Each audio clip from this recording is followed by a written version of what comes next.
Bayangkan hidup di sebuah negara di mana raja punya kekuasaan mutlak. Rakyat kecil membayar pajak tinggi, sementara kaum bangsawan dan gereja hidup mewah dan hampir tidak membayar pajak sama sekali. Inilah kondisi Prancis pada akhir abad ke-18, tahun 1789. Dunia berubah selamanya. Latar belakang, ketimpangan yang membara. Sebelum revolusi, masyarakat Prancis terbagi menjadi 3 golongan atau estates. Golongan pertama, rohaniwan gereja. Golongan kedua, bangsawan. Golongan ketiga, rakyat biasa petani, buruh, pedagang. Masalahnya, golongan ketiga mencakup sekitar 97% populasi, tapi tidak punya kekuasaan politik. Mereka juga menanggung hampir seluruh beban pajak negara. Sementara itu, Raja Louis XVI memerintah dengan sistem monarki absolut. Negara sedang krisis keuangan parah akibat perang, termasuk membantu revolusi Amerika. Harga roti melonjak, rakyat kelaparan. Kemarahan mulai mendidih.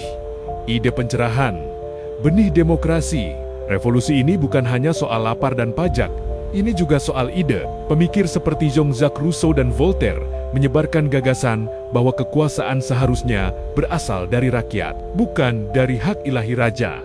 Konsep kebebasan, kesetaraan, dan hak asasi manusia mulai menyebar luas. Untuk pertama kalinya, rakyat mulai bertanya, kenapa kita harus tunduk pada raja? Pada Mei tahun 1789, Raja Louis XVI memanggil sidang Estates General untuk mengatasi krisis keuangan. Namun wakil dari golongan ketiga merasa sistem pemungutan suara tidak adil. Mereka akhirnya memisahkan diri dan membentuk Majelis Nasional. Peristiwa penting terjadi pada 14 Juli tahun 1789. Rakyat menyerbu penjara Bastille, simbol kekuasaan absolut raja. Penyerbuan Bastille menjadi simbol dimulainya revolusi Prancis. Hari itu kini diperingati sebagai Hari Nasional Prancis. Deklarasi Hak Asasi Manusia pada Agustus tahun 1789, Majelis Nasional mengeluarkan dokumen penting, Deklarasi Hak Asasi Manusia dan Warga Negara. Isinya revolusioner. Semua manusia lahir bebas dan setara. Kedaulatan berada di tangan rakyat. Kebebasan berbicara dan beragama dijamin. Ini menjadi fondasi bagi demokrasi modern di banyak negara. Kejatuhan monarki, situasi makin panas. Tahun 1792, monarki dihapus. Louis XVI ditangkap, diadili, dan akhirnya dihukum mati dengan gilatin pada ke-1793. Eksekusi raja mengejutkan seluruh Eropa. Untuk pertama kalinya dalam sejarah modern, seorang raja dihukum mati oleh rakyatnya sendiri. Masa teror, namun revolusi tidak berjalan mulus. Muncul periode yang dikenal sebagai Reign of Terror, dipimpin oleh Maximilian Robespierre. Siapapun yang dianggap musuh revolusi bisa dipancung. Ribuan orang dieksekusi, termasuk mantan sekutu revolusi sendiri.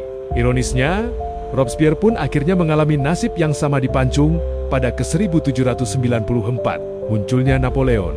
Setelah kekacauan politik, muncul sosok militer ambisius, Napoleon Bonaparte. Ia mengambil alih kekuasaan pada ke-1799. Revolusi memang menggulingkan raja, tetapi akhirnya melahirkan kaisar baru. Namun Napoleon membawa reformasi penting, hukum sipil modern, meritokrasi, dan sistem administrasi yang efisien. Dampak global, revolusi Prancis mengubah dunia. Ide demokrasi, nasionalisme, dan hak asasi manusia menyebar ke seluruh Eropa, Amerika Latin, hingga Asia. Slogan mereka terkenal, Liberté, Égalité, Fraternité, kebebasan, kesetaraan, persaudaraan. Revolusi ini membuktikan satu hal besar, kekuasaan tidak lagi dianggap hak turun-temurun. Rakyat bisa menuntut haknya. Penutup, revolusi Prancis bukan sekadar pergantian pemerintahan. Ia adalah titik balik sejarah manusia, dari monarki absolut menuju gagasan bahwa rakyatlah pemilik kedaulatan. Meski penuh darah dan kekacauan, revolusi ini membuka jalan bagi sistem demokrasi modern yang kita kenal hari ini. Pertanyaannya sekarang, jika kamu hidup di tahun 1789, apakah kamu akan ikut turun ke jalan?